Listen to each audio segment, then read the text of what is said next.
Piny Kenya noweyo telo mar riwruok mar pinje mag Afrika kod mago mag Caribbean ne piny mar Angola bang' telo ne riwruogno kuom thuolo mar higni 2 mokalo. Jalup jatend piny Kenya Rigathi Gachagua ema noketo kom makamano e lwet piny mar Angola e lo jatend piny Kenya William Ruto e kinde romo margi mar 10 e boma ma Luanda e piny Angola. Motelo ne mano, Gachagua notimo twak kod jatend piny mar Angola e wi chenro mar tudruok e kind pinje ariyogo. Kenya nokawo telo mar riwruogno e higa mar 2019 e romo manotimore e buore Nairobi. Gachagua noromo kod jo-Kenya modak e piny Angola kendo wacho ni jotend piny Kenya William Ruto oikore mar keto osiep maber kod piny Angola. The vision and goals of OACPS are at the very center of the international engagements and that we become a beacon of hope for multilateralism.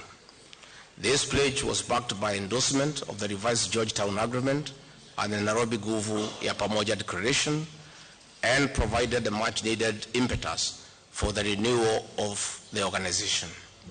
Kenya has lived to this expectation. Kenya remains positive to the contribution of the diaspora in the development of our countries.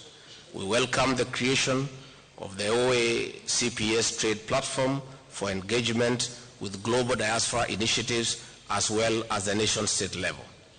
Thank you, Secretary General, for taking the necessary steps to establish OACPS Global Diaspora Engagement Mechanism as a strategy which will be key beyond the current challenges.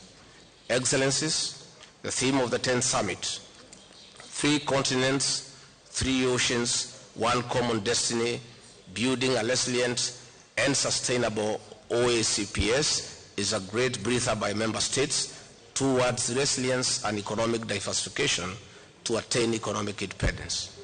We reaffirm our continued commitment to leveraging emerging technologies as a critical tool in the 4th industrial revolution towards a knowledge-based economy.